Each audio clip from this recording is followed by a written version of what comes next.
نحمد ونصلی علی رسولہ الکریم اما بعد اعوذ باللہ من الشیطان الرجیم بسم اللہ الرحمن الرحیم وَيَسْأَلُونَكَ مَاذَا يُنْفِقُونَ وہ آپ سے پوچھتے ہیں ماذا ينفقون کیا وہ خرچ کریں۔ اللہ تعالیٰ نے آیت نازل کر کے نبی علیہ الصلوۃ والسلام کو مخاطب کیا کہ وہ آپ سے سوال کرتے ہیں، یعنی ان کے ساتھی ان کے صحابہ ان سے سوال کرتے ہیں کہ کیا وہ خرچ کریں، یعنی اور کتنا وہ خرچ کریں اللہ کے راستے میں۔ تو اس وقت اللہ تعالیٰ نے یہ آیت اتاری، قُلِ الْعَفْوَ کہہ دیجئے جو تمہارے خرچے سے بچے، كَذَلِكَ يُبَيِّنُ اللَّهُ لَكُمُ الْآيَاتِ لَعَلَّكُمْ تَتَفَكَّرُونَ۔ اسی طرح اللہ تعالیٰ اپنی نشانیاں بیان کرتا ہے تاکہ تم غور و فکر کرو۔ نبی علیہ الصلوۃ والسلام سے وہ پوچھتے تھے کہ ہم کتنا خرچ کریں، تو نبی علیہ الصلوۃ والسلام نے ان کو فرمایا، اللہ تعالیٰ نے آیت نازل کر دی کہ ان سے آپ کہہ دیجئے کہ جو تمہارے خرچے سے بچے گا وہ اللہ کے راستے میں تم خرچ کرو، اور یہ نہ ہو کہ تم آپ خود تنگ دست رہو، تو تم تنگ دست ہو تو اپنے مال میں سے تم خرچ کرتے رہو۔ لیکن اللہ تعالیٰ نے ان سے یہ فرمایا کہ اپنے خرچے سے جو تمہیں بچے گا تم اس کو خرچ کرو، غریبوں مسکینوں پر اور اللہ کے راستے میں، فی الدنیا والآخرہ دنیا اور آخرت میں، یعنی وہ تمہیں دنیا اور آخرت میں کام آئے گا۔ وَيَسْأَلُونَكَ عَنِ الْيَتَامَىٰ آپ سے وہ سوال کرتے ہیں یتیموں کے بارے میں، یعنی یتیموں کے بارے میں وہ یہ سوال کرتے ہیں کہ یتیموں کے ساتھ کیسے رہا جائے، یتیموں کے مال کو کیسے خرچ کیا جائے، ان کے اوپر کس طرح سے۔ قُلْ إِصْلَاحٌ لَهُمْ خَيْرٌ کہہ دیجئے اگر تم ان کے ساتھ رہو گے تو بہتر ہے، ساتھ رکھو گے تو بہتر ہے۔ وَتُخَالِطُهُمْ اور اگر تم ملاؤ گے ان کو، فَإِخْوَانُكُمْ پس وہ تمہارے بھائی ہیں۔ یعنی جب اللہ تعالیٰ نے یہ آیت نازل کی یتیموں کے بارے میں تو اس وقت کچھ لوگ کیا کرنے لگے کہ اللہ تعالیٰ سے اتنے ڈر گئے کہ یتیموں کے مال کا کوئی بھی حصہ ہماری طرف نہ آ جائے، تو وہ کیا کرنے لگے اس وقت کہ ان کے لیے یتیموں کا جو مال تھا اس میں سے جو ان کے لیے کھانا بناتے تھے تو ان کے لیے الگ، وہ اپنے کھانے کے ساتھ بھی ان کا کھانا نہیں بناتے تھے، تو وہ الگ بناتے تھے۔ تو جب کبھی زیادہ ہو جاتا تو وہ کھانا ضائع ہو جاتا، تو اس لیے اللہ تعالیٰ نے آگے آیت نازل کی کہ ان کو اگر تم اپنے ساتھ ملا لو گے وہ تمہارے بھائی ہیں، یعنی جیسے تمہارے بھائی تمہارے ساتھ بھائی بہن رہ کر تمہارے ساتھ کھاتے پیتے ہیں، اس طرح وہ بھی تمہارے ساتھ کھا پی سکتے ہیں، یعنی وہ تمہارے ایمان والے جو ہیں آپس میں بھائی بھائی ہوتے ہیں۔ وَاللَّهُ يَعْلَمُ الْمُفْسِدَ مِنَ الْمُصْلِحِ اور اللہ تعالیٰ جانتا ہے خرابی کرنے والوں کو اصلاح کرنے والوں سے۔ وَلَوْ شَاءَ اللَّهُ اور اگر اللہ تعالیٰ چاہے لَأَعْنَتَكُمْ تمہیں مشقت میں ڈال دیتا، یعنی تم کو مشقت میں ڈال دے کر تم کو یہ حکم، اللہ تعالیٰ یہ حکم دے دیتا کہ آپ کیا کرو ان کے مال کو بھی الگ رکھو اور ان کے لیے الگ سے ان کے لیے کھانے کی تیاری سب کچھ ان کے لیے تم الگ سے کیا کرو، لیکن اللہ تعالیٰ نے تمہیں اس مشقت میں نہیں ڈالا۔ ان اللہ عزیز حکیم بے شک اللہ تعالیٰ زبردست حکمت والا ہے۔ وَلَا تَنكِحُوا الْمُشْرِكَاتِ حَتَّى يُؤْمِنْ نہ تم مشرک عورتوں سے نکاح کرو یہاں تک کہ وہ ایمان لے آئیں۔ اللہ تعالیٰ نے ایمان والوں کو منع کیا کہ مشرک جو عورتیں ہیں ان کے ساتھ تمہارا نکاح نہیں ہو سکتا، تم ان کے ساتھ مت نکاح کرو۔ وَلَا أَمَةٌ مُؤْمِنَةٌ خَيْرٌ مِّن مُشْرِكَةٍ اور تم غلام باندی تمہارے لیے بہتر ہے مشرکہ عورت سے۔ وَلَوْ أَعْجَبَتْكُمْ اگرچہ تم کو وہ اچھی لگتی ہو، یعنی شکل و صورت میں اگر تمہیں وہ اچھی لگتی ہے تو وہ کیا ہے، وہ تمہارے لیے ٹھیک نہیں ہے، کیونکہ جو ایمان والی جو باندی ہے وہ تمہارے لیے بہتر ہے اس مشرک عورت سے، چاہے وہ تم کو اچھی لگتی ہو۔ وَلَا تُنكِحُوا الْمُشْرِكِينَ اور نہ تم عورتوں کو فرمایا کہ نہ تم مشرک مردوں سے نکاح کرو، حَتَّى يُؤْمِنُوا یہاں تک کہ وہ ایمان لے آئیں۔ وَلَا عَبْدٌ مُؤْمِنٌ اور تمہارے لیے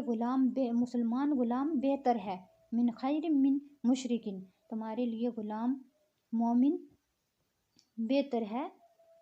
مشرک مرد سے۔ وَلَوْ أَعْجَبَكُمْ اگرچہ وہ تم کو اچھا لگتا ہو۔ أُولَٰئِكَ يَدْعُونَ إِلَى النَّارِ یہی وہ لوگ ہیں جو بلاتے ہیں دوزخ کی طرف۔ وَاللَّهُ يَدْعُونَ اور اللہ تعالیٰ بلاتا ہے الی الجنت والمغفرت باذنہ، اپنی بخشش کی طرف اپنے حکم سے۔ یعنی اگر تم مشرکہ عورت سے شادی کرو گے اور وہ ایمان نہ لائے تو ساری زندگی تمہیں یہ گناہ ہوگا، اور یہ گناہ تمہیں جہنم میں لے کے جائے گا۔ اور مردوں کو اور عورتوں کو کہا کہ اگر تم نے مشرک مرد سے شادی کی تو وہ ساری زندگی مشرک ہی رہا، اس نے ایمان نہیں لایا، وہ مسلمان نہیں ہوا، تو وہ ساری زندگی وہ تمہارے سر کے اوپر گناہ ہے، اور وہ گناہ تمہیں جہنم کی طرف لے کے جائے گا۔ اور اللہ تعالیٰ نے کہا کہ غلام جو باندی ہے وہ تمہارے لیے بہتر ہے ایمان والی ہو، لیکن چاہے باندی ہو وہ تمہارے لیے بہتر ہے کیونکہ وہ ایمان والی ہوگی۔ اللہ نے آگے کہا کہ میں تمہیں بلاتا ہوں یعنی مغفرت کی طرف اور بخشش کی طرف اپنے حکم دے کر، تو تم یہ نہ ہو کہ تم جہنم کی طرف۔ اور یہ جو لوگ ہیں اگر تم نے مشرک عورت یا مرد سے شادی کی تو یہ لوگ تمہیں جہنم کی طرف بلائیں گے۔ وَيُبَيِّنُ آیَاتِهِ لِلنَّاسِ لَعَلَّهُمْ يَتَذَكَّرُونَ، اور اسی طرح بیان کرتا ہے اللہ تعالیٰ، بیان کرتے ہیں ہم اپنی نشانیاں لوگوں کے لیے تاکہ وہ نصیحت قبول کریں، نصیحت پکڑیں۔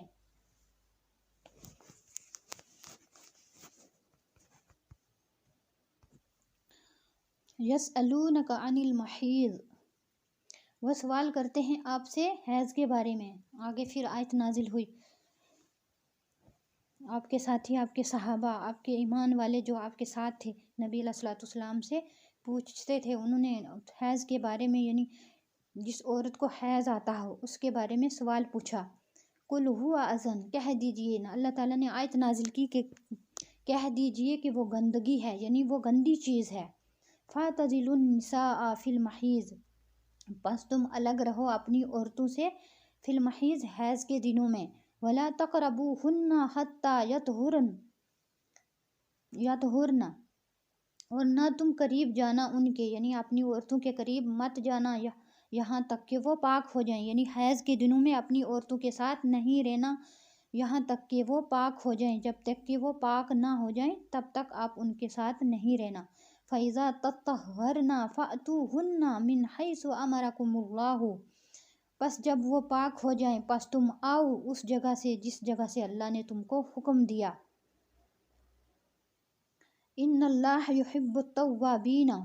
اور بے شک اللہ تعالیٰ توبہ قبول کرنے والا، ویحب المتطہرین، اور وہ پسند کرتا ہے پاک رہنے والوں کو۔ یعنی اگر حیض کے دنوں میں کوئی اپنی عورت کے ساتھ رہ گیا، اپنی عورت کے ساتھ ملا، تو اس وقت کیا ہوگا کہ وہ بھی کس وجہ سے نہ جاننے کے باوجود،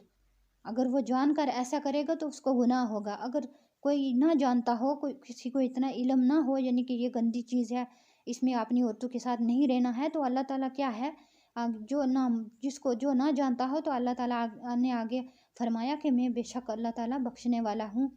توبہ قبول کرنے والا ہے، وہ توبہ کر لے اس گناہ سے کہ یہ مجھ سے گناہ ہو گیا تو توبہ کر لے، اور اللہ تعالیٰ پاک رہنے والوں کو پسند کرتا ہے۔ نساؤکم حرث لکم، تمہاری عورتیں تمہارے لیے کھیتی ہیں۔ مردوں کو کہا کہ تمہاری جو عورتیں ہیں وہ تمہارے لیے کھیتی ہیں۔ فأتوا حرثکم، پس تم آؤ اپنی کھیتیوں میں، انا شئتم، جب تم چاہو، وقدموا لانفسکم، اور آگے بھیجو اپنے لیے تم، واتقوا اللہ واعلموا انکم، اور ڈرو اللہ تعالیٰ سے اور جان لو بے شک ملاقوہ، تم اس سے ملنے والے ہو۔ وبشر المؤمنین، اور خوشخبری سنا دو ایمان والوں کو۔ نساؤکم حرث لکم، یعنی تمہاری عورتیں تمہاری کھیتی ہیں، جیسے کہ ایک ہماری کھیتی ہوتی ہے اس میں ہم جاتے ہیں تو ہمیں کسی کی اجازت نہیں لینی پڑتی، اسی طرح اللہ تعالیٰ نے عورتوں کو کھیتی سے تشبیہ دی کہ تمہارے لیے کھیتی ہے، جب چاہو تم آپ ان کے پاس جا سکتے ہو، اور جس وقت بھی تم چاہو تو اپنی کھیتی میں جا سکتے ہو، اور اللہ تعالیٰ سے ڈرتے رہو، اور اللہ تعالیٰ، اور بے شک جان لو کہ تم اللہ تعالیٰ سے ملنے والے ہو، اور خوشخبری دے دو ایمان والوں کو، جو ایمان والے ہیں ان کو خوشخبری سنا دو۔ وآخر دعوانا الحمد للہ رب العالمین۔